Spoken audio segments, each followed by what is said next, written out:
My name is Hattie Brown, and I'm 65 years old. Last Tuesday evening, my son Lawrence raised his hand to hit me for what would have been the 5th time in 3 months. But this time, something was different. This time, I didn't cower. I didn't beg. I didn't apologize for whatever had made him angry. This time, I raised my voice. "If you hit me, I will call the police," I said, my voice shaking but firm. "I will press charges. I will have you arrested. This ends tonight, Lawrence." Lawrence's hand froze in midair, his face twisted with rage. For a moment, I thought he'd hit me anyway, but then something in my expression must have convinced him I meant it. He lowered his hand slowly, his eyes filled with a mixture of shock and fury. "You wouldn't dare," Lawrence said, his voice low and threatening. "Try me," I said, tears streaming down my face. "I'm done being your punching bag." That night, I did something I should have done months ago, years ago even. I called the police. I reported my son for domestic violence. I pressed charges. And what happened next changed both our lives forever. But to understand how I ended up being physically abused by my own son, I need to take you back to the beginning. I had Lawrence when I was 22 years old, in 1982. His father was Marcus Brown, a man who left when Lawrence was 6 months old and never came back. I raised Lawrence alone, worked as a cashier at the grocery store for 40 years, standing on my feet 8 hours a day, 5 days a week, earning just enough to keep a roof over our heads and food on the table. Money was always tight. We lived in a small 2-bedroom apartment until I was able to buy a tiny house when Lawrence was 15. It wasn't much, just a modest 2-bedroom home in a working-class neighborhood, but it was ours. "This is our house, baby," I told Lawrence the day we moved in. "Our very own home. We don't have to worry about landlords anymore." "It's kind of small, Mama," Lawrence said, looking around dismissively. "It's enough," I said, "and I worked very hard to buy it. Someday it'll be yours." I thought Lawrence would appreciate the sacrifices I'd made. Instead, he seemed to resent them. Lawrence was an angry teenager. Everything frustrated him. Nothing was ever good enough. "Why can't we have a bigger house like Tyler's family?" Lawrence would complain. "Because I work at a grocery store, not a law firm," I'd explain patiently. "We have what we can afford." "That's not fair," Lawrence would snap. "Life isn't always fair, baby," I'd say. "But we have each other, that's what matters." "That's not enough," Lawrence would shout. When Lawrence got angry, which was often, he'd punch walls, slam doors, throw things. His rage was explosive and terrifying. "Lawrence, you need to control your temper," I'd tell him after he'd punched another hole in the wall. "Don't tell me what to do," Lawrence would yell back. I took him to counseling when he was 16. The therapist said Lawrence had anger management issues stemming from abandonment by his father and frustration about our financial situation. "He needs consistent therapy and possibly medication," the therapist recommended. But Lawrence refused to go back after 3 sessions, and I couldn't force him. He was already bigger and stronger than me by then. "I don't need therapy," Lawrence would shout when I tried to make him go. "There's nothing wrong with me. The problem is you and this crappy life you gave me." His words hurt worse than any physical blow could have. When Lawrence turned 18, he moved out, got a job at a warehouse, rented a cheap apartment, lived his own life. For a few years, our relationship improved. He'd visit occasionally. We'd have dinner. Sometimes he'd even thank me for raising him. I thought maybe he'd matured. Maybe the anger had passed. But whenever Lawrence lost a job, which happened every year or two, he'd move back in with me temporarily. And the anger would come back. "Mama, I need to stay here for a few months until I get back on my feet," Lawrence would say. "Of course, baby," I'd agree. "You're always welcome here." But within weeks of moving back in, Lawrence would be angry again. Angry at his life. Angry at his circumstances. Angry at me. "Why didn't you push me harder in school?" Lawrence would accuse. "Maybe if you'd cared more about my education, I'd have a better job." "Lawrence, I worked full-time to support us," I'd defend. "I helped with homework every night. I went to every parent-teacher conference. It wasn't enough, Lawrence would interrupt. Look at where I am, working warehouse jobs, living with my mother at 35. This is your fault. The verbal abuse was constant during these periods, but it never became physical. Until 3 months ago. 3 months ago, Lawrence lost another job. This time, he was fired for getting into an argument with his supervisor. They fired me for no reason. Lawrence raged when he came home that day. What happened? I asked carefully. My supervisor criticized how I was loading boxes, Lawrence explained, his voice rising. I told him he was micromanaging. He said I was insubordinate. They fired me on the spot. Oh, Lawrence, I said sympathetically. I'm sorry. Don't act like this is my fault, Lawrence exploded. I didn't say it was, I started. You're thinking it, Lawrence accused. You always think everything is my fault. You never support me. That's not true, Lawrence, I said, trying to stay calm. I'm always on your side. Liar, Lawrence shouted. He picked up a glass from the kitchen counter and threw it against the wall. It shattered into 100 pieces. I stood there, frozen in fear. Clean that up, Lawrence ordered, then stormed into his bedroom and slammed the door. I cleaned up the broken glass with shaking hands, telling myself it was just the stress of losing his job. It wouldn't happen again. 2 weeks later, it got worse. Lawrence had been living with me for 2 weeks, unemployed, growing increasingly angry and frustrated.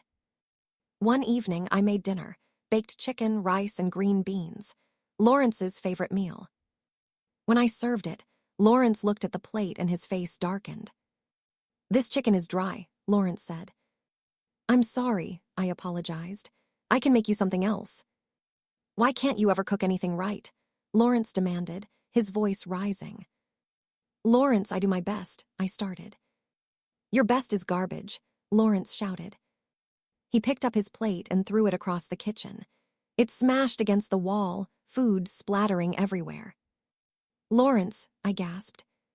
I'm sick of your terrible cooking. I'm sick of this tiny house. I'm sick of being stuck here with you, Lawrence yelled. Then maybe you should find somewhere else to live, I said quietly, fear and hurt mixing together. That's when it happened. Lawrence grabbed my arm, hard. His fingers dug into my flesh with enough force to leave bruises. Don't you ever tell me to leave, Lawrence hissed, his face inches from mine. This is MY house. I have more right to be here than you do. Let go of me, I whispered, terrified. Lawrence squeezed harder for another moment, then shoved me away roughly. I stumbled backward, catching myself against the counter. Clean up this mess, Lawrence ordered, then walked away. I stood in the kitchen, my arm throbbing, looking at the food splattered on the walls and the broken plate on the floor, and I knew something had fundamentally changed. My son had just physically assaulted me, and I didn't know what to do about it. 1 week after the arm-grabbing incident, Lawrence hit me for the first time. I'd asked him, gently, carefully, if he'd had any luck finding a new job. Why are you nagging me about jobs? Lawrence snapped. I'm not nagging, I said quickly. I just wanted to know if I could help. You want to help? Stay out of my business, Lawrence shouted. Lawrence, you've been unemployed for 3 weeks, I started. So what? Lawrence interrupted. You want me to rush into another job I'll hate. You want me to work at minimum wage like you did. I just want you to be independent, I tried to explain. Independent like you, Lawrence laughed cruelly. You spent 40 years as a grocery store cashier. You have nothing, you are nothing, and you want me to follow your example. His words felt like physical blows, but I tried to stay calm. Lawrence, I did the best I could, I said softly. Your best was pathetic, Lawrence screamed. And then he hit me. A quick, sharp slap across my face. Not hard enough to knock me down, but hard enough to sting, to shock, to devastate. I stood there, hand to my cheek, tears forming in my eyes, staring at my son in disbelief. Mama, Lawrence started, seeming shocked by his own action. But then his expression hardened. You made me do that, Lawrence said coldly. "If you hadn't been nagging me, I wouldn't have lost my temper. This is your fault."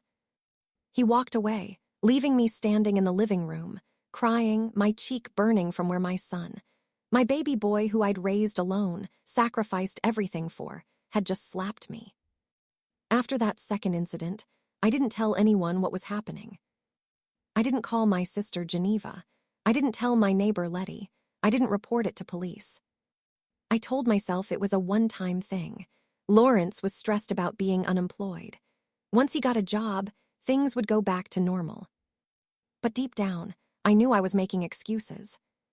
The truth was, I was ashamed. Ashamed that my son hit me. Ashamed that I didn't know how to stop it. Ashamed that I'd somehow failed as a mother. If I was a better mother, this wouldn't be happening, I thought. If I'd raised him differently, he wouldn't be like this. I blamed myself, and so I stayed silent. For 3 more weeks, I walked on eggshells around Lawrence. I cooked his favorite meals. I didn't ask about job hunting. I tried to be invisible in my own home. But it didn't matter, because Lawrence's anger wasn't really about me. It was about his life, his failures, his frustrations, and I was just the closest target. The third time Lawrence hit me was over something completely trivial. I'd been watching TV in the living room.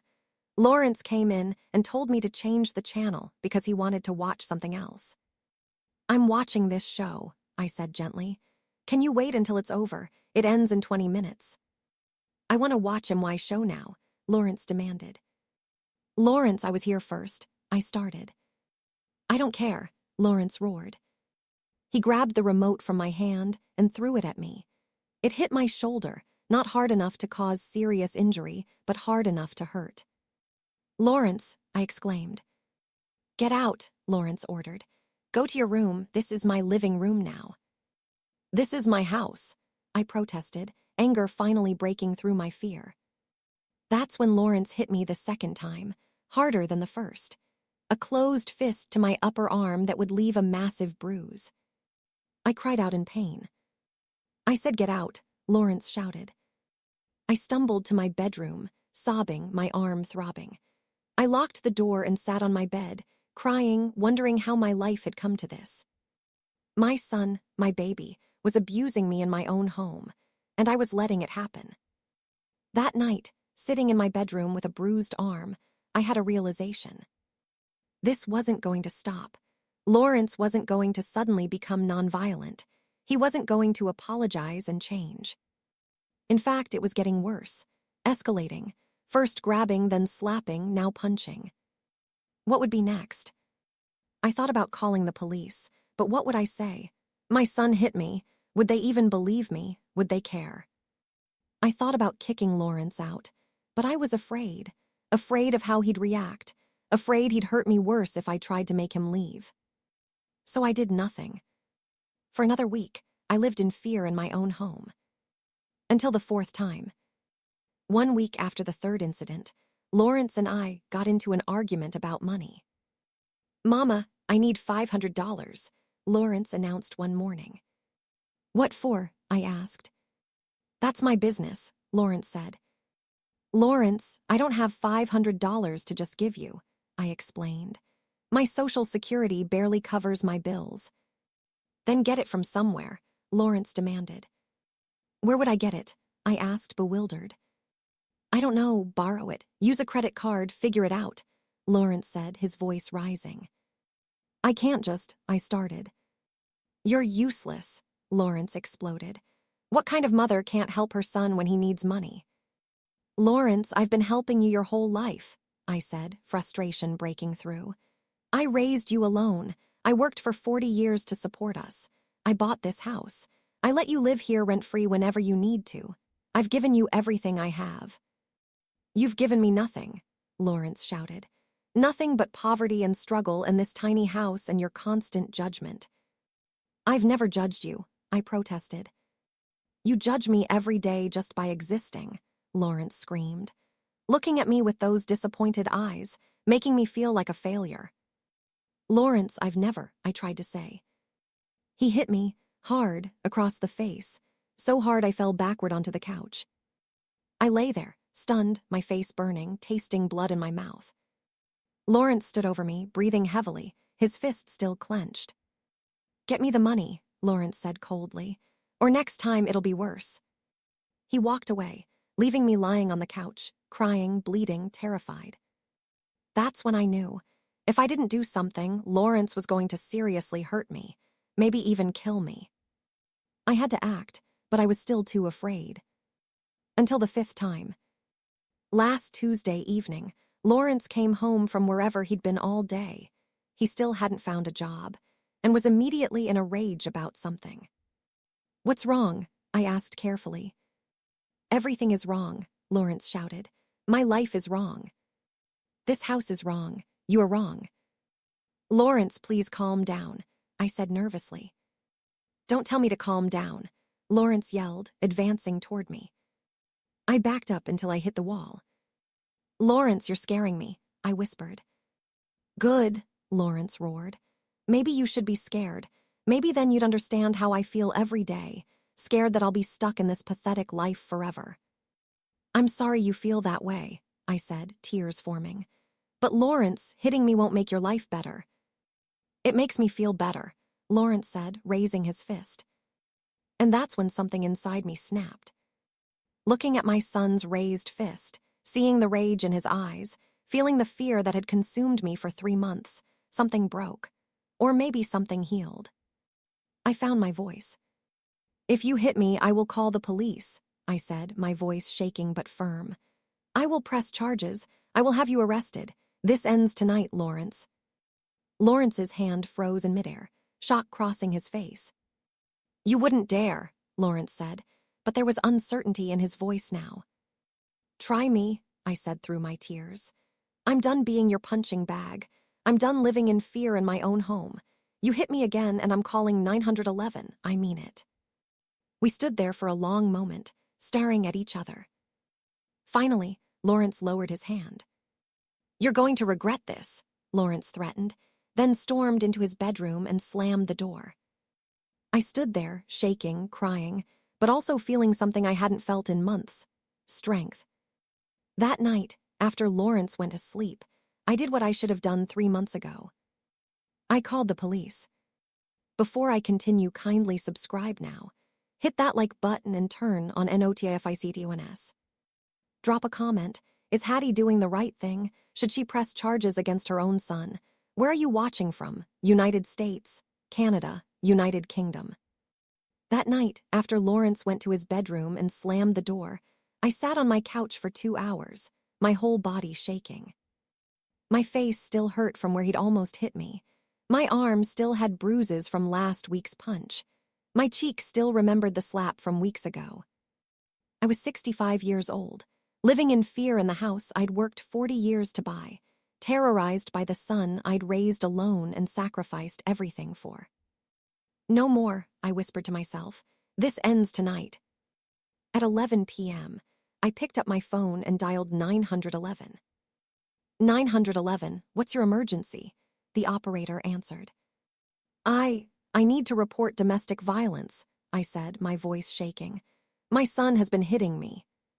"Ma'am, are you safe right now?" the operator asked. "He's asleep in his bedroom," I said. "But I'm not safe. He's hit me 4 times in the past 3 months. Tonight he tried to hit me again. I need help." "I'm sending officers to your location now," the operator said. "Can you stay on the line with me until they arrive?" "Yes," I whispered, tears streaming down my face. 15 minutes later, there was a knock on my door. I opened the door to find 2 police officers, Officer Curtis Washington and Officer Viola Martinez, standing on my porch. "Mrs. Brown," Officer Washington said gently, "we received a call about domestic violence." "Yes," I said, my voice barely above a whisper. "My son, he's been hitting me. I'm afraid of what he'll do next." "Is he here now?" Officer Martinez asked. "He's asleep in his bedroom," I said. "May we come in?" Officer Washington asked. I nodded and let them inside. We sat in my living room, me on the couch, the 2 officers in chairs across from me. "Mrs. Brown, can you tell us what happened?" Officer Martinez asked, pulling out a notebook. I took a deep breath and told them everything. The 4 times Lawrence had hit me over the past 3 months, the escalating violence, the threats, the fear. Do you have any visible injuries? Officer Washington asked. I rolled up my sleeve to show them the massive bruise on my upper arm from last week's punch. That's from a week ago, I explained. Tonight he raised his fist to hit me again, but I told him I'd call the police. He lowered his hand, but I'm terrified he'll do it again. Mrs. Brown, what you're describing is domestic violence, Officer Martinez said gently. Your son has committed assault multiple times. That's a crime.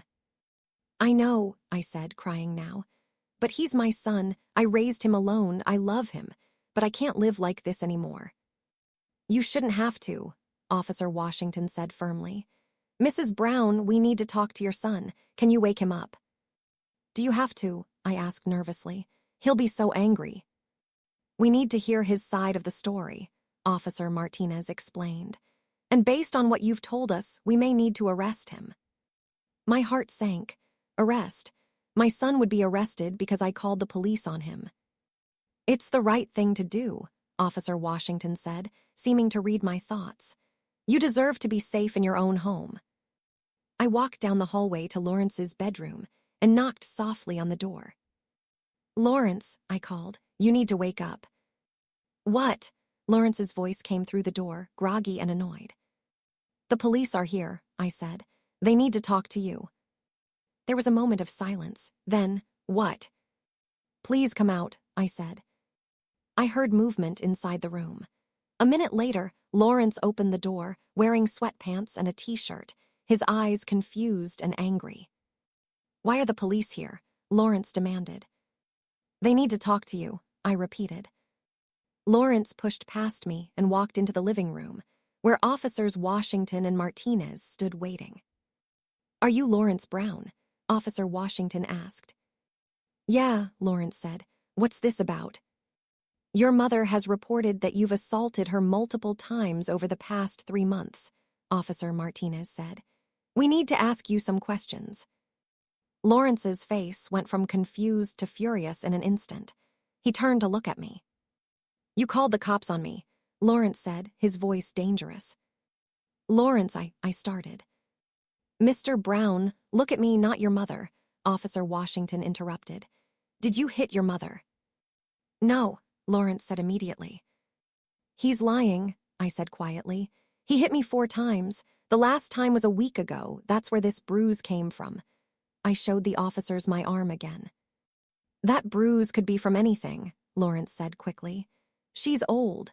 She falls sometimes. She's trying to get me in trouble because she wants me out of her house. That's not true, I said, tears forming. Lawrence, please just tell the truth. I am telling the truth, Lawrence shouted. You're the liar. Mr. Brown, I need you to calm down, Officer Martinez said firmly. I'm calm, Lawrence said, though his voice was rising. My mother is making up lies about me. She's always been dramatic. Lawrence, stop, I pleaded. Just admit what you did, please. I didn't do anything, Lawrence shouted. Officer Washington stepped between us. Mr. Brown. We have a victim with visible injuries who's made a credible report of domestic violence. Based on that, we're placing you under arrest for assault. You're arresting me, Lawrence said incredulously. She's the one lying. Turn around and put your hands behind your back, Officer Martinez instructed. This is insane, Lawrence protested, but he complied. Officer Martinez handcuffed him, while Officer Washington read him his rights. Lawrence Brown, you're under arrest for domestic assault. You have the right to remain silent.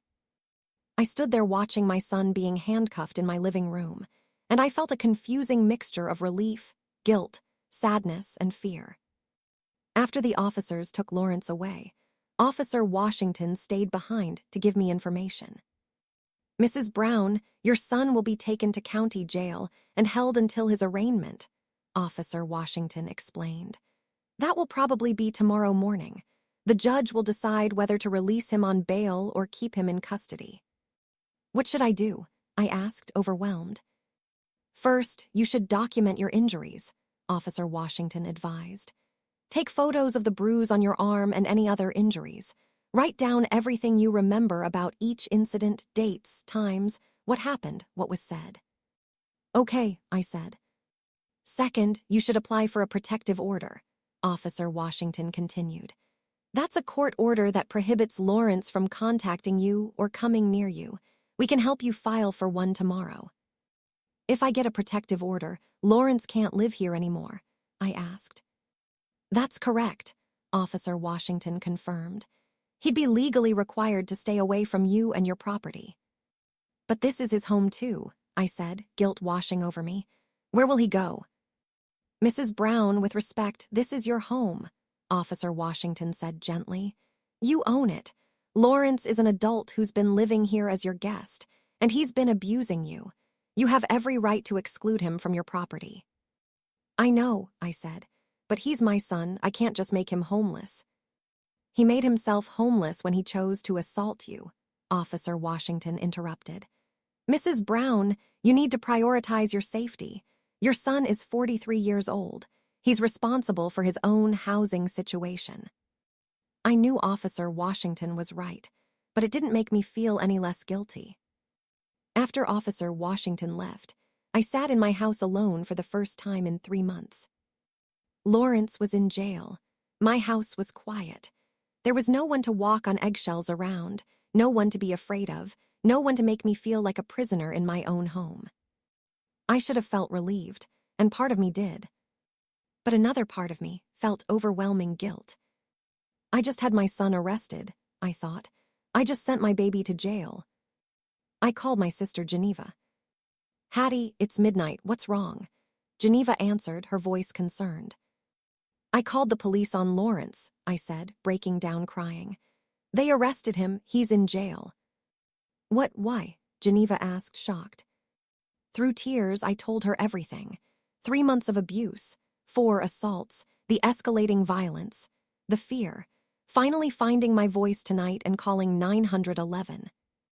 Oh, Hattie, Geneva said, her voice filled with concern. Why didn't you tell me this was happening? I was ashamed, I admitted. I thought it was my fault. I thought if I was a better mother, Lawrence wouldn't be like this. This is not your fault, Geneva said firmly. Lawrence is a grown man who chose to assault his elderly mother. That's on him, not you. But I had him arrested, I said. What kind of mother does that? A mother who wants to survive, Geneva said. Hattie, you did the right thing. Lawrence was escalating. What if next time he'd seriously injured you? What if he'd killed you? He wouldn't, I started.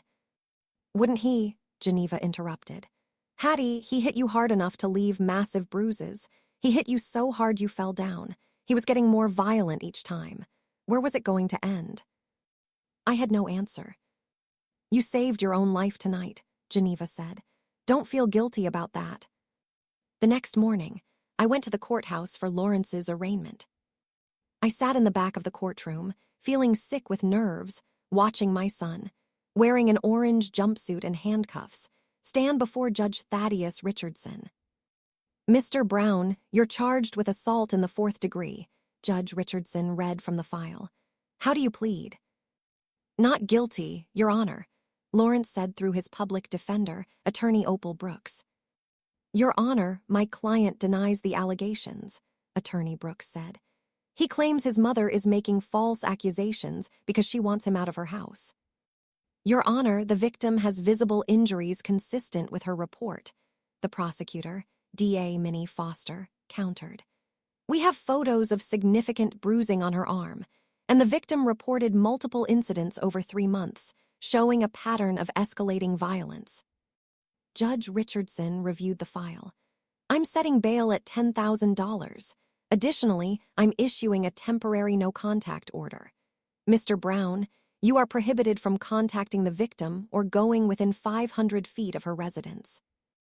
But Your Honor, that's my home, Lawrence protested. That's your mother's home, Judge Richardson corrected. She owns it, and she has the right to feel safe there. If you make bail, you'll need to find alternative housing. Lawrence turned to look at me in the gallery, his face filled with rage. "This is your fault," Lawrence shouted. "You're destroying my life." "Mr. Brown, do not address the victim," Judge Richardson said sharply. "One more outburst and I'll hold you in contempt." Lawrence was led away, and I sat there feeling a mixture of relief and heartbreak. My son was in jail. He couldn't hurt me right now, but the look of pure hatred on his face when he'd turned around terrified me. After the arraignment, D.A. Foster approached me. "Mrs. Brown, I'm Minnie Foster, the prosecutor assigned to your case," she introduced herself. "I want you to know we're taking this very seriously." "Thank you," I said quietly. "Have you applied for a protective order yet?" D.A. Foster asked. "Not yet," I admitted. "You need to," D.A. Foster said firmly. "The temporary order the judge issued today only lasts until trial. You need a permanent protective order. Let me help you file the paperwork." D.A. Foster walked me through the process of applying for a permanent protective order. We filled out forms detailing each assault, the threats, the escalating pattern of violence. "The hearing for the protective order will be in 2 weeks," D.A. Foster explained. "You'll need to testify about what Lawrence did. Are you prepared to do that?" "I don't know," I admitted. "He's my son. I feel so guilty." "Mrs. Brown, I understand this is difficult," D.A. Foster interrupted gently. "But your son assaulted you multiple times. That's not your fault. You don't owe him protection from the consequences of his own choices." "I know," I said, "but it's hard." "I know it is," D.A. Foster said. "But Mrs. Brown, if you don't follow through, if you drop the charges or don't pursue the protective order, you're sending Lawrence a message that he can abuse you without consequences. And he will do it again, probably worse." Her words hit hard because I knew they were true. That afternoon, while I was at home trying to process everything that had happened, my phone started ringing. The first call was from Lawrence's friend Marcus. "Mrs. Brown, what did you do?" Marcus demanded. "Lawrence is in jail." "He assaulted me," I said quietly, "multiple times." "He said you're lying to get him in trouble," Marcus accused. "Why would you do this to your own son?" "I'm not lying," I said. "Lawrence has been hitting me for 3 months. I have bruises, I have witnesses." "You're trying to ruin his life," Marcus interrupted. "He has no place to live now. He has a criminal record, all because you couldn't handle a little family conflict."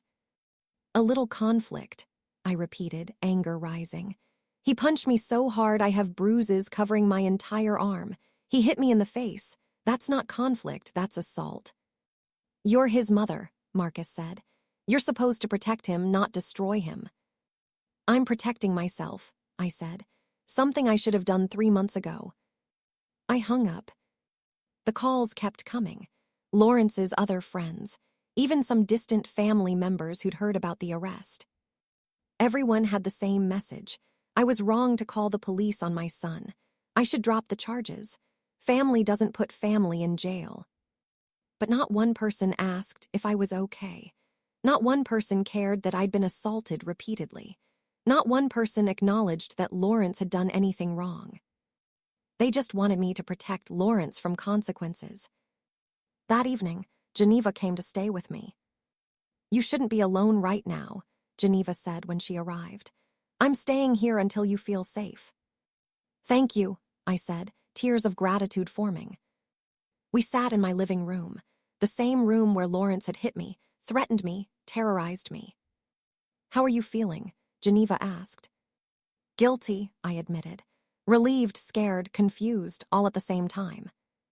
"That's normal," Geneva assured me. "You did something incredibly brave and incredibly hard. It's okay to have complicated feelings about it." "People are calling me," I said. "Lawrence's friends, some family. Everyone's angry at me for pressing charges." "Of course they are," Geneva said. "Because it's easier to blame you than to acknowledge that Lawrence is abusive. But Hattie, you're not responsible for Lawrence's choices. He chose to hit you. He chose to threaten you. He chose to make you afraid in your own home. Those were his choices." "I keep thinking about when he was little," I said. "He was such a sweet baby, so loving. What happened to that little boy?" "He grew up angry," Geneva said sadly. And instead of getting help for his anger, he let it control him. That's not your fault. You tried to get him counseling. He refused. You can't help someone who won't help themselves. 2 days after Lawrence's arrest, something unexpected happened. Geneva and I were cleaning Lawrence's room, packing up his belongings since he couldn't return to my house, when Geneva found something disturbing. "Hattie, look at this," Geneva said, holding up a notebook. I took the notebook and opened it. Inside were pages and pages of Lawrence's handwriting, angry, violent thoughts about me. "She makes me so angry. Someday I'm going to shut her up permanently. She deserves everything she gets. If she'd been a better mother, I wouldn't be like this. I hate her. I hate this house. I hate my life. It's all her fault." Page after page of rage, blame and threats. "Geneva, he was planning to hurt me," I whispered, horrified. "This isn't just anger, this is. He wanted to hurt me badly. We need to show this to the police." Geneva said immediately. Before I continue, kindly subscribe now. Smash that like button and turn on notifications. Drop a comment. Should Hattie show the notebook to police? Is the family wrong for blaming her? Where are you watching from? Geneva and I sat on Lawrence's bed, staring at the notebook filled with his violent, hateful writings about me. "We have to call the police," Geneva said again. "Hattie, this isn't just anger. This is evidence of premeditation. He was planning to seriously hurt you." "He's my son," I whispered, tears streaming down my face. "How did it come to this?" "I don't know," Geneva said gently. "But this notebook proves you did the right thing by calling the police. If you hadn't, Lawrence might have acted on these thoughts." With shaking hands, I called Detective Opal Washington, who'd been assigned to investigate my case. "Mrs. Brown," Detective Washington answered, "is everything okay?" "I found something," I said. "A notebook, Lawrence's notebook. It's full of violent thoughts about me, threats. He wrote about wanting to hurt me." "Don't touch the notebook anymore," Detective Washington said immediately. "I'm coming to collect it as evidence." 30 minutes later, Detective Washington arrived at my house with her partner, Detective Curtis Martinez. "Mrs. Brown, show me what you found," Detective Washington said. I handed her the notebook, pointing out the most disturbing passages. Detective Washington read through several pages, her expression growing more serious with each one. "Mrs. Brown, this is very concerning," Detective Washington said. "This shows a pattern of violent ideation against you over an extended period. When did your son write these?" "I don't know," I admitted. "I never knew this notebook existed until today." "Based on the dates on some entries, he's been writing these for at least 6 months," Detective Washington said, flipping through the pages. "Long before the first physical assault." "What does that mean?" I asked. "It means Lawrence was thinking about hurting you for months before he actually did," Detective Washington explained. "This could be evidence of premeditation, which makes the assaults more serious." "Will this help the case?" Geneva asked. "Absolutely," Detective Washington confirmed. "This supports Mrs. Brown's testimony that Lawrence has a pattern of violence toward her. It also shows the assaults weren't just loss of temper in the moment. They were part of a longer pattern of violent thoughts." "What happens now?" I asked. "I'm taking this notebook as evidence," Detective Washington said. "The prosecutor will review it and determine if additional charges are warranted. Mrs. Brown, this strengthens your case significantly." After the detectives left with the notebook, I collapsed on the couch, emotionally exhausted. "I raised a monster," I said to Geneva. "How did I not see this?" "You're not responsible for who Lawrence became," Geneva said firmly. "You gave him love, stability, a home. He chose anger and violence. That's on him." 3 days after Lawrence's arrest, there was a bail hearing. Lawrence's friend Marcus had somehow scraped together the $10,000 bail. I attended the hearing, terrified that Lawrence would be released and come after me. DA Foster argued strongly against bail. "Your Honor, we've discovered new evidence," DA Foster said. "The defendant kept a notebook documenting violent thoughts toward his mother over at least 6 months. Entries include: Someday I'm going to shut her up permanently, and she deserves everything she gets. This shows premeditation and makes the defendant a serious threat to the victim. Your Honor, those are just private thoughts written in frustration, Attorney Opal Brooks argued. They don't constitute actual threats. Thoughts of violence written repeatedly over months, followed by actual violence, show a dangerous pattern, DA Foster countered. Combined with 4 documented assaults and escalating severity, releasing the defendant puts the victim at serious risk. Judge Richardson reviewed the notebook entries that had been submitted as evidence. I'm very troubled by what I'm reading, Judge Richardson said. Mr. Brown, you wrote extensively about wanting to harm your mother. Then you actually harmed her on multiple occasions. That's a dangerous combination. Your Honor, I was just venting, Lawrence protested. I never actually planned to seriously hurt her. You hit her 4 times, Judge Richardson said sharply. That is seriously hurting her. Mr. Brown, your mother is 65 years old. You're 43 and much larger than her. You could cause significant injury very easily. I wasn't trying to really hurt her, Lawrence started. But you did hurt her, Judge Richardson interrupted. You gave her bruises so severe they're still visible days later. And now we have evidence you were thinking about hurting her even before you started hitting her. Judge Richardson paused, considering. I'm denying bail, Judge Richardson ruled.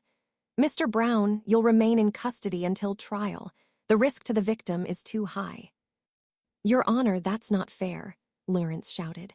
I have no place to live if I can't go home. I have no job. How am I supposed to? Mr. Brown, you created this situation, Judge Richardson said coldly. You assaulted your elderly mother in her own home. Those were your choices. Now you face the consequences. Lawrence was led away, shouting at me as he went. This is your fault. You're destroying my life. I'll never forgive you.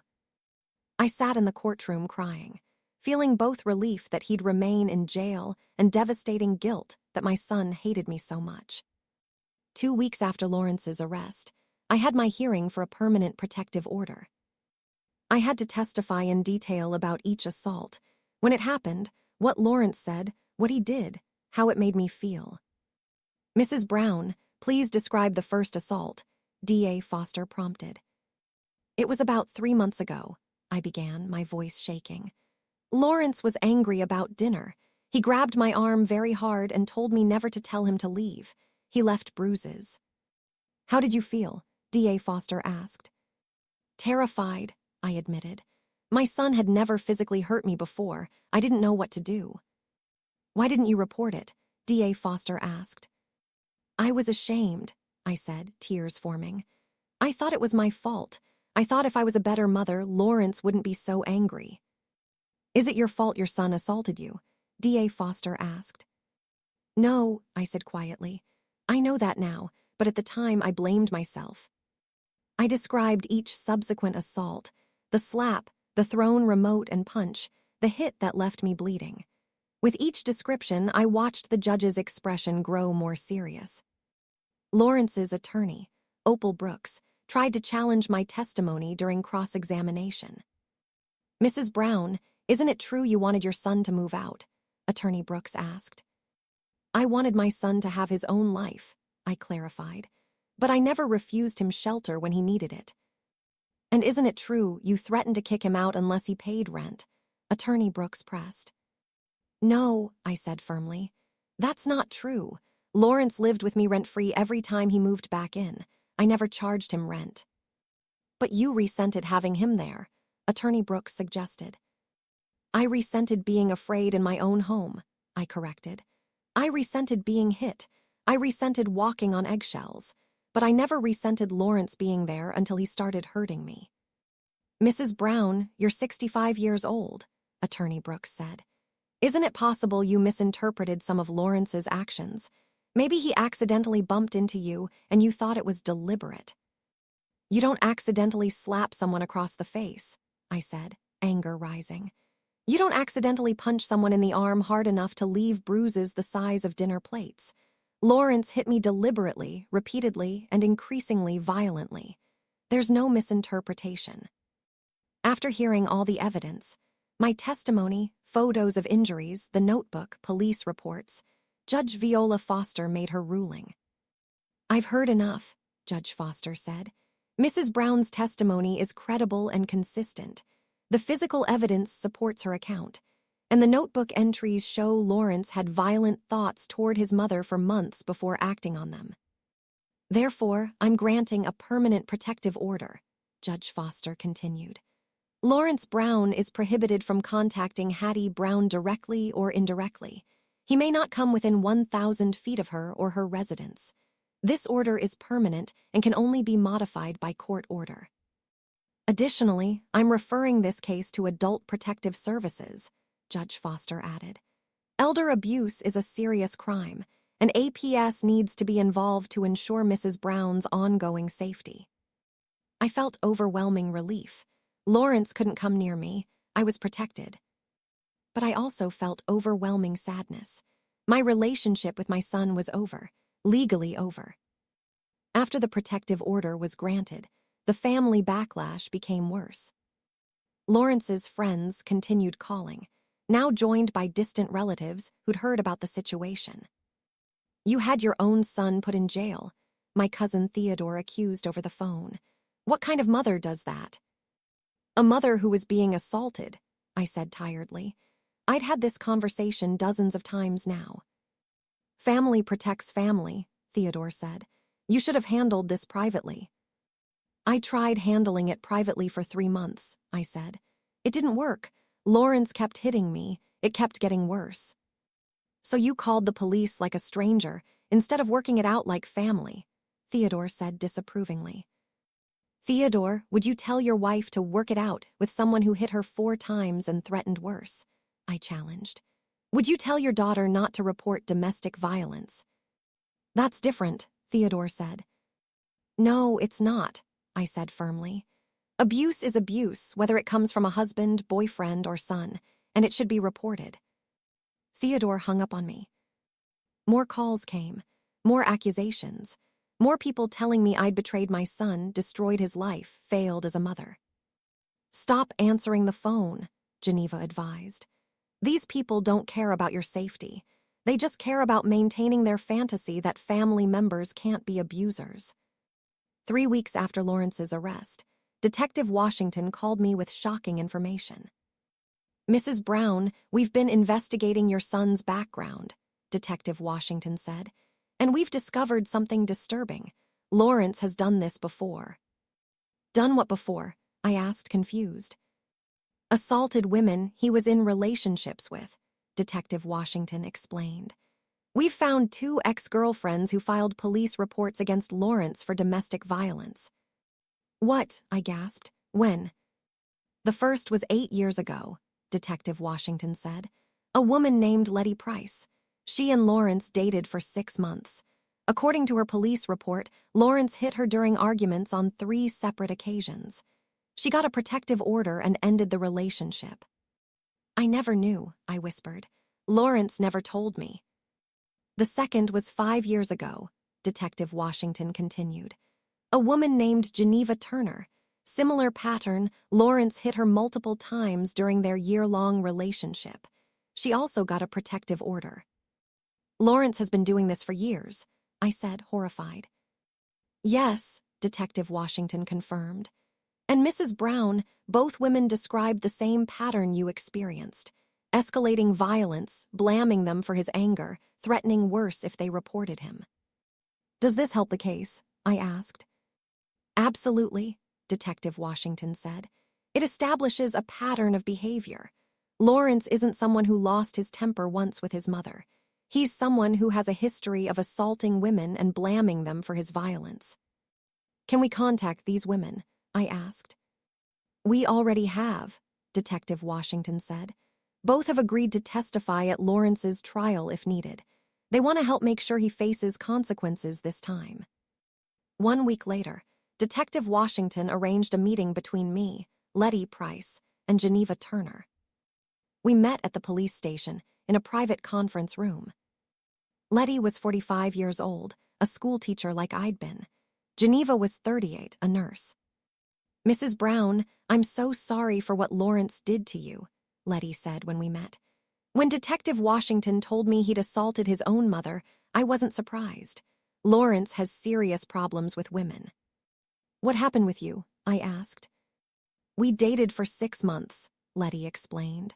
At first, Lawrence was charming, attentive, loving, but about 3 months in, his anger started showing. He'd get furious over small things. Then one night, he hit me during an argument about where to go for dinner. Did you leave immediately? Geneva asked. I should have, Letty admitted. But he apologized, cried, promised it would never happen again, so I stayed. But it did happen again, and again. After the 3rd time, I got a protective order and ended the relationship. Did you press charges? I asked. No, Letty said with regret. Lawrence convinced me not to. He said he'd get help, go to counseling. He said pressing charges would ruin his life. I felt sorry for him, so I just got the protective order and left. I made the same mistake, Geneva Turner said. Lawrence and I dated for a year. The violence started about 4 months in. The first time he hit me, I was shocked. The man I thought I knew would never hit a woman. But then it kept happening. How many times did he hit you? I asked. 6 times over 8 months, Geneva said.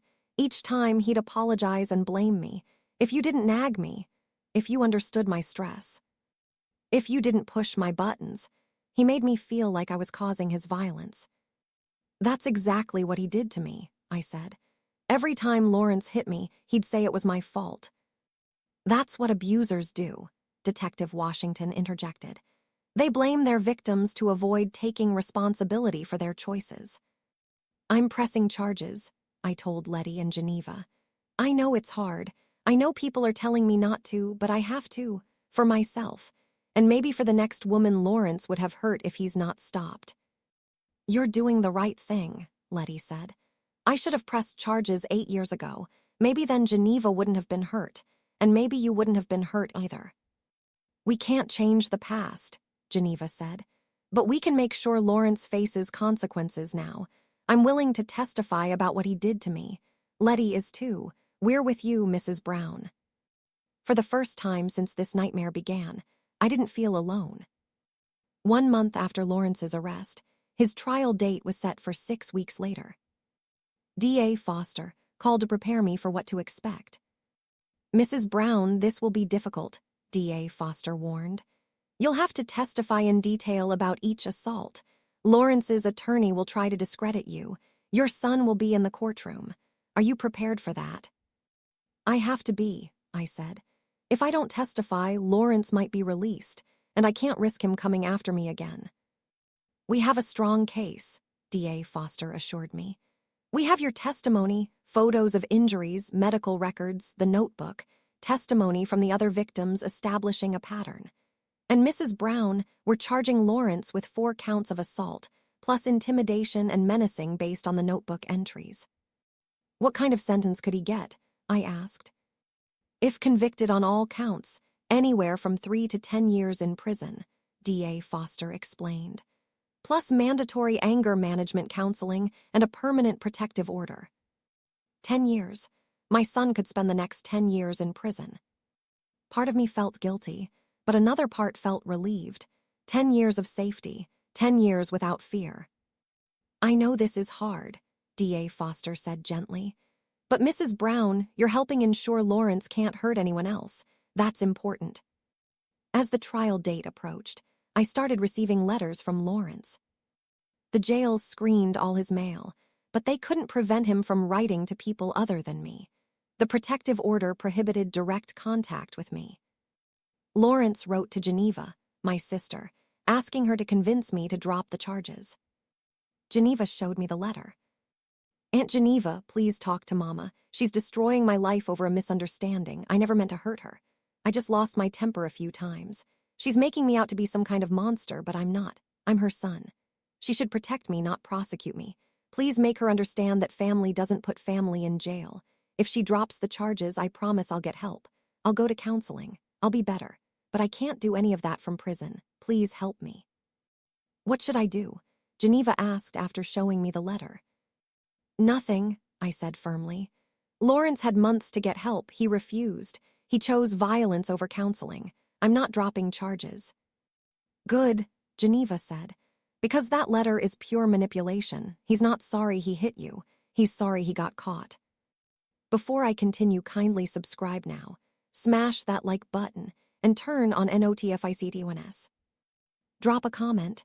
Is 310 years appropriate for Lawrence? Should the ex-girlfriends have pressed charges back then? Where are you watching from? 6 weeks after Lawrence's arrest, I sat in a courtroom watching my son stand trial for assaulting me. The courtroom was packed with people, some supporting me, some supporting Lawrence. My sister Geneva sat beside me, holding my hand. On Lawrence's side sat his friends Marcus and Theodore, along with several relatives who'd called me telling me I was wrong to press charges. Lawrence sat at the defendant's table wearing a suit his public defender had provided, looking nothing like the angry man who'd terrorized me for 3 months. He looked small, defeated, and was clearly trying to appear sympathetic. But I knew the truth, and soon the jury would too. Judge Curtis Brooks called the court to order. The state of State versus Lawrence Brown, Judge Brooks announced.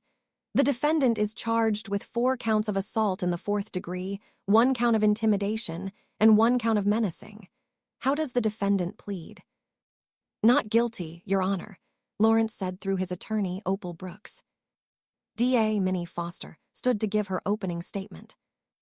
Ladies and gentlemen of the jury, this case is about a pattern of violence, DA Foster began. Over 3 months, the defendant assaulted his 65-year-old mother 4 times. He grabbed her hard enough to leave bruises. He slapped her across the face. He punched her. He hit her so hard she fell and bled. But this case is also about something else, DA Foster continued. It's about a son who believed he had the right to use violence against his mother when he was angry. A son who blamed his victim for his own violence. A son who, evidence will show, has a history of assaulting women and blaming them for his actions. The evidence will prove that Lawrence Brown is not a son who lost his temper once, DA Foster concluded. He's a man who chose violence repeatedly, who documented violent thoughts about his mother for months before acting on them, and who has assaulted other women in the past. He needs to be held accountable. On the first day of trial, I was called to testify. Walking to the witness stand, passing within feet of Lawrence, was one of the hardest things I've ever done. I could feel his eyes on me, angry, accusing. DA Foster walked me through my story chronologically. Mrs. Brown, please describe the first assault, DA Foster prompted. I took a deep breath and began. It was about 3 months ago. Lawrence had thrown his dinner plate against the wall because he said the chicken was dry. I told him maybe he should find somewhere else to live if he was so unhappy. That's when he grabbed my arm. Can you show the jury where he grabbed you? DA Foster asked. I held up my arm, pointing to my upper arm. He grabbed here with both hands. He squeezed very hard. He told me never to tell him to leave, that this was his house. Then he shoved me away. Did he leave bruises? DA Foster asked. Yes, I confirmed. Dark purple bruises in the shape of his fingers. They lasted for over a week. What did you do after this assault? DA Foster asked. Nothing, I admitted, shame coloring my voice. I was shocked.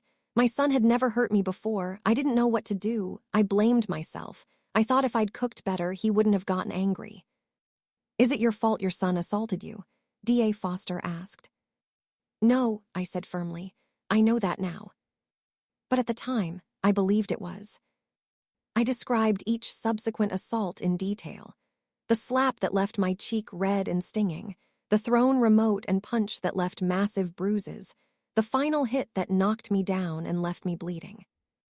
Mrs. Brown, why did you finally call the police after the 4th assault? DA Foster asked. Because Lawrence raised his hand to hit me a 5th time, I explained. And I realized if I didn't do something, he was going to seriously injure me, maybe even kill me, so I found my voice. I told him if he hit me, I'd call the police. Then I actually did it. Was that difficult? DA Foster asked.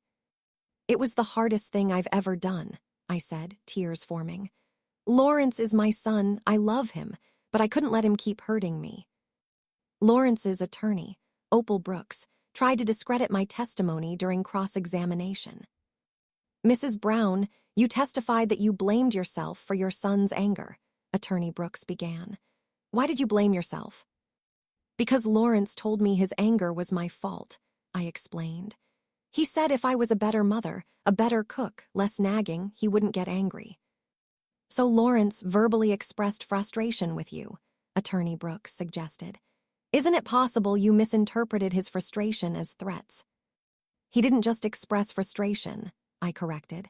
He hit me 4 times.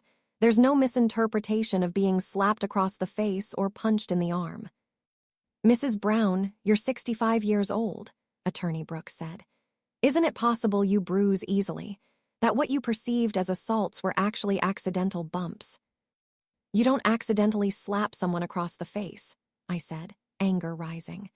You don't accidentally grab someone's arm so hard you leave finger-shaped bruises.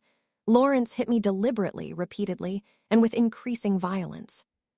But you never sought medical attention for most of these alleged assaults, Attorney Brooks pointed out. If you were truly injured, wouldn't you have gone to a doctor? I was ashamed, I said. I didn't want anyone to know my son was hitting me. I thought I could handle it on my own. Or perhaps these injuries weren't as serious as you're claiming, Attorney Brooks suggested. I have photographs, I said. The bruises covered my entire arm. They were serious enough that when I finally showed them to police, they arrested Lawrence immediately. Attorney Brooks tried several more times to shake my testimony, but I held firm. Every question she asked, I answered honestly and consistently. Finally, Attorney Brooks sat down, and I was allowed to step down from the witness stand. As I walked past Lawrence, he whispered just loud enough for me to hear, "You're going to regret this." D.A. Foster presented overwhelming evidence supporting my testimony. The photographs, pictures of the massive bruise on my arm from the 3rd assault, clearly showing the severity of Lawrence's violence. The medical records, emergency room records from when I'd gone to get checked after the 4th assault, documenting facial bruising and recommending I report domestic violence. The police reports, detailed reports from officers Washington and Martinez documenting my initial 911 call, their observations of my injuries, and Lawrence's arrest. The notebook, Lawrence's journal filled with months of violent thoughts about me. D.A. Foster read several entries aloud. She makes me so angry I could kill her. Someday I'm going to shut her up permanently. She deserves everything bad that happens to her. The jury's faces showed shock and disgust as they heard Lawrence's own words. The second day of trial, Letty Price testified about her relationship with Lawrence 8 years ago. Ms. Price, how did you meet the defendant? D.A. Foster asked. We met at a community event, Letty explained. We started dating. For the first few months, Lawrence was wonderful, attentive, romantic, caring. When did that change? D.A. Foster prompted. About 3 months into the relationship, Letty said. Lawrence's temper started showing. He'd get angry over small things. Then one night, he hit me during an argument. Can you describe what happened? D.A. Foster asked. We were arguing about dinner plans, Letty said. I wanted to try a new restaurant. Lawrence wanted to go somewhere familiar. The argument escalated. Lawrence said I never listened to him. I said he was being unreasonable. And then he slapped me across the face. What did you do? D.A. Foster asked. I was shocked, Letty said. The man I thought I loved had just hit me. Lawrence immediately apologized, said it would never happen again. I wanted to believe him. Did it happen again? D.A. Foster asked. Yes, Letty confirmed. 2 more times over the next 2 months. Each time, Lawrence apologized and blamed me. If you didn't argue so much, if you listened to me, he made me feel like I caused his violence. Why did you eventually leave? D.A. Foster asked. After the 3rd time he hit me, I realized he wasn't going to change, Letty said. I got a protective order and ended the relationship, but I didn't press charges. Lawrence convinced me that would ruin his life. I felt sorry for him. Do you regret not pressing charges? D.A. Foster asked. Yes, Letty said, looking directly at me. If I'd pressed charges 8 years ago, maybe Lawrence would have gotten help. Maybe Geneva Turner wouldn't have been hurt 5 years ago. Maybe Mrs. Brown wouldn't have been hurt now. I'm sorry I didn't stop him when I had the chance. Geneva Turner's testimony was even more damaging. Ms. Turner, you dated the defendant 5 years ago, D.A. Foster confirmed. Yes, Geneva said, for about a year. Did the defendant assault you during that relationship? D.A. Foster asked. 6 times, Geneva said. The first time was about 4 months into the relationship. I'd asked Lawrence to help with housework. He got angry, said I was nagging him, and shoved me into a wall. Did you leave? D.A. Foster asked. Not immediately, Geneva admitted. Lawrence cried, apologized, promised to change. I gave him another chance. What happened? D.A. Foster prompted. The violence continued, Geneva said. Over the next 8 months, Lawrence hit me 5 more times. Sometimes it was slaps, sometimes punches. Once he threw a glass at me that shattered near my head. Did Lawrence ever take responsibility for his violence? D.A. Foster asked. Never, Geneva said firmly. Every single time he blamed me. You provoked me. You know what makes me angry. This is your fault. He never once said, I chose to hit you and that was wrong. Why did you eventually leave? D.A. Foster asked. After the 6th assault, I realized Lawrence would never change, Geneva said. I got a protective order. Like Letty, I didn't press charges because Lawrence convinced me it would ruin his life. I regret that now. Why? D.A. Foster asked. Because Lawrence needed consequences 8 years ago when he hit Letty, Geneva said. He needed consequences 5 years ago when he hit me. Instead, we both let him off without accountability. And he learned that he could hit women without facing real consequences. That pattern continued until Mrs. Brown finally said, enough. She did what Letty and I should have done. She held him accountable. Against his lawyer's strong advice, Lawrence chose to testify in his own defense. It was a disaster. Mr. Brown, did you assault your mother? D.A. Foster asked during cross-examination. I lost my temper a few times, Lawrence admitted. But I didn't assault her. She's exaggerating. You wrote in your notebook that you wanted to shut her up permanently, D.A. Foster interrupted, holding up the notebook. Is that exaggeration? I was just venting, Lawrence protested. Everyone writes angry thoughts sometimes. Do most people write, I could kill her about their mothers? D.A. Foster challenged. I didn't mean it literally, Lawrence said. But you did mean it when you grabbed her arm hard enough to leave bruises. D.A. Foster pressed. She was telling me to leave my own home, Lawrence said, his voice rising. I had a right to be angry. Did you have a right to hit her? D.A. Foster asked. I didn't hit her, Lawrence insisted. D.A. Foster showed him the photographs of my bruised arm. How do you explain these bruises? She bruises easily, Lawrence claimed. She's old. She probably got those from bumping into something. Mr. Brown, these are finger-shaped bruises, D.A. Foster pointed out. You can literally see where each of your fingers gripped her arm. Are you saying she bumped into something that left finger-shaped bruises? Lawrence had no answer. Mr. Brown, you also assaulted Letty Price and Geneva Turner, D.A. Foster continued. Both women testified about a pattern identical to what your mother experienced. You hit them, then blamed them for your violence. Do you deny that? They're lying, Lawrence said, or misremembering I never hit them. So 3 different women, over 8 years, all independently described the same pattern of you hitting them and blaming them, and they're all lying, D.A. Foster asked incredulously. They just want to make me look bad, Lawrence shouted, losing his temper in court. Mr. Brown, you're making yourself look bad, D.A. Foster said calmly.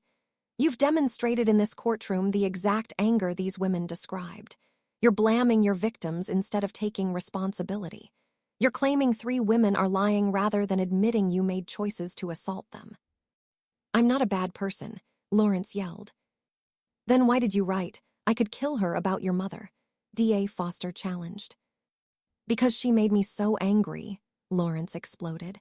If she'd just been a better mother, I wouldn't have to deal with this. If she'd given me a better life, I wouldn't be so frustrated. This is her fault. The courtroom went silent. Lawrence had just blamed his mother for his violence in front of the entire jury. His attorney put her head in her hands. After 2 days of testimony and only 3 hours of deliberation, the jury returned. "Has the jury reached a verdict?" Judge Brooks asked. "We have, Your Honor," the jury foreman said. "On the charge of assault in the 4th degree, count 1, how do you find the defendant?" "Guilty." "On the charge of assault in the 4th degree, count 2, how do you find the defendant?" "Guilty." "On the charge of assault in the 4th degree, count 3, how do you find the defendant?"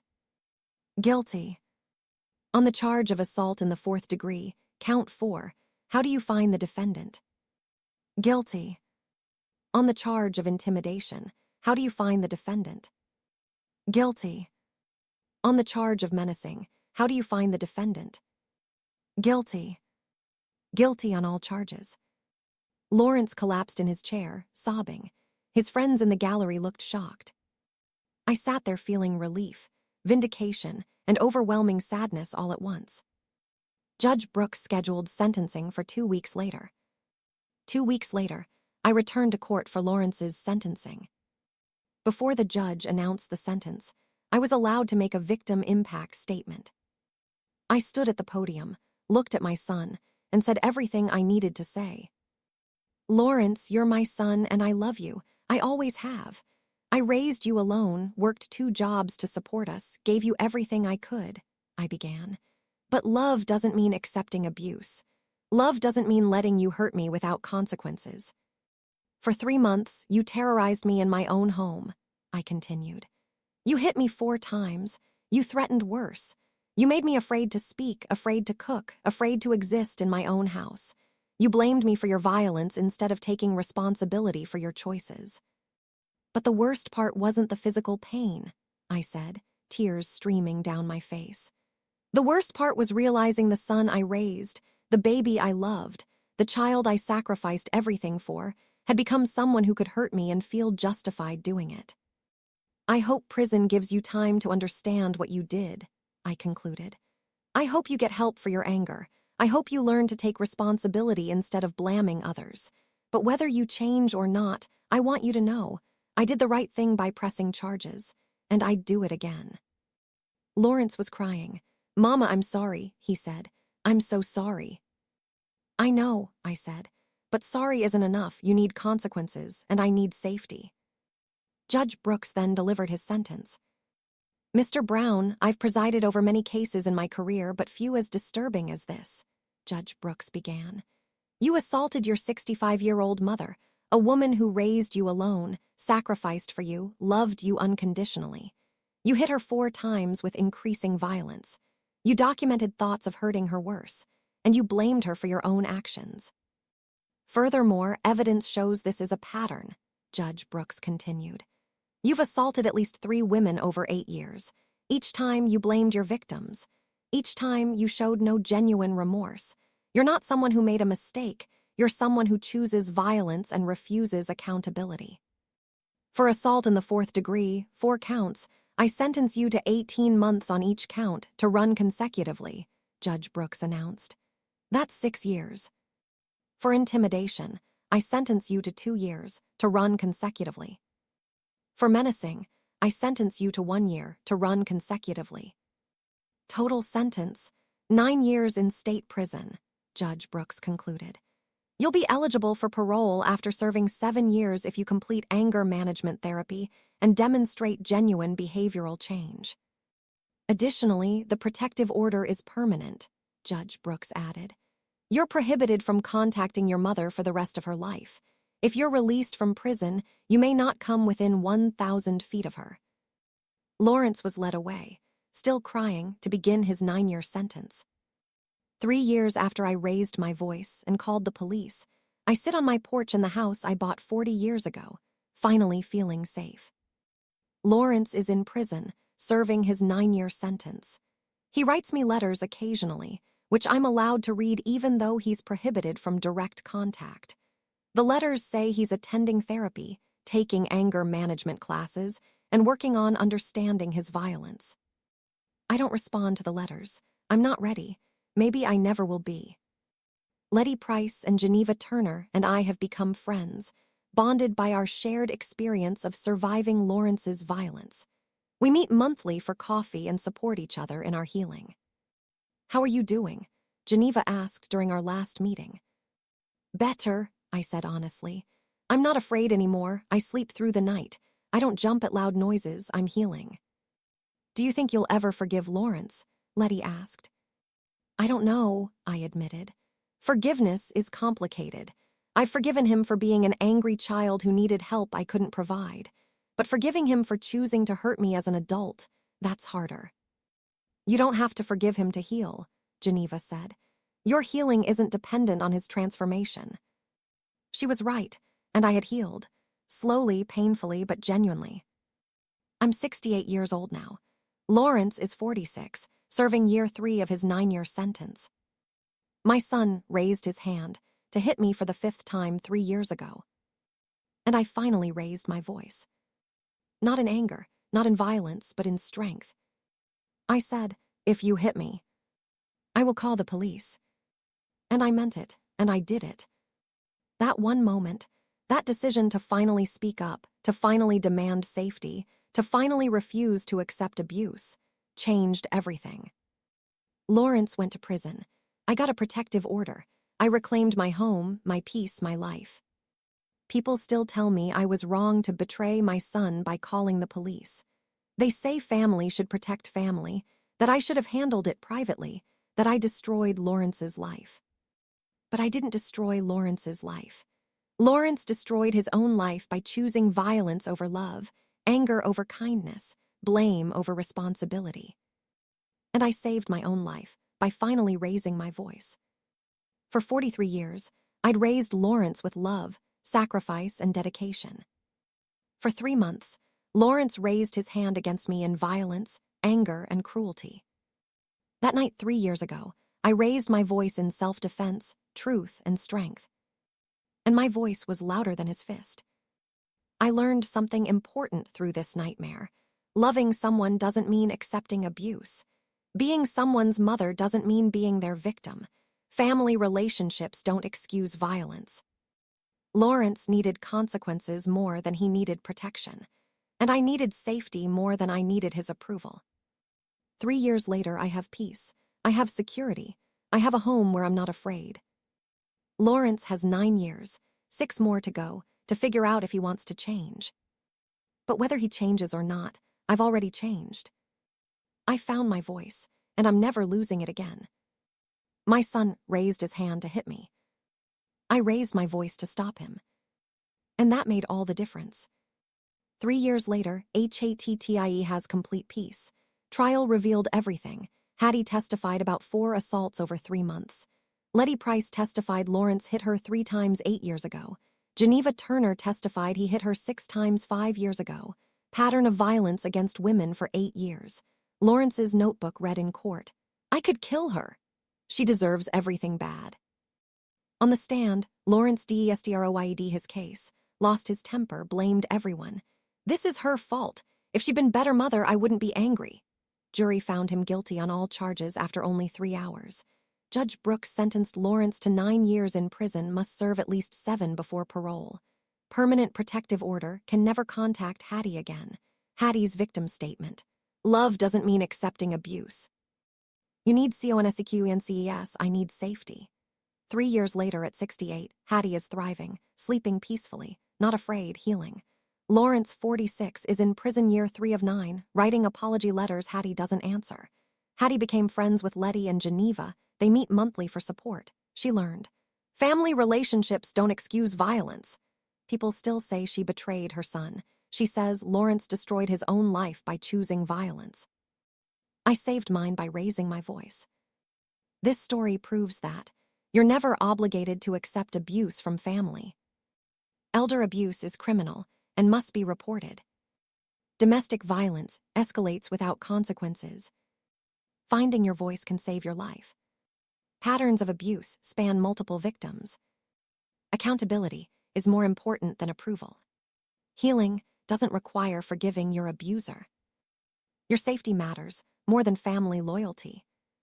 If this story inspired you, please subscribe to this channel for more powerful stories. Smash that like button. Turn on notifications for new content. Drop a comment. Was Hattie right to press charges? Is 9 years appropriate for Lawrence? Where are you watching from? United States, Canada, United Kingdom, Jamaica, South Africa, Australia, Trinidad, India, Philippines? Let me know. Remember, if a family member hits you, call 911. Elder abuse is criminal. Domestic violence escalates. Document injuries, call police, get protective orders. You deserve safety regardless of who the abuser is. Love doesn't mean accepting violence. Family loyalty doesn't mean tolerating abuse. Your life matters. Hattie's son hit her 4 times over 3 months. She finally raised her voice. If you hit me, I will call police. She called 911. Lawrence got 9 years in prison. 3 years later, Hattie has peace and safety. She proved that finding your voice can save your life. Thank you for following this powerful journey from silence to voice, from victim to survivor, from fear to complete peace and strength. Until the next story, stay strong, use your voice, and remember that you never have to accept abuse from anyone, including family.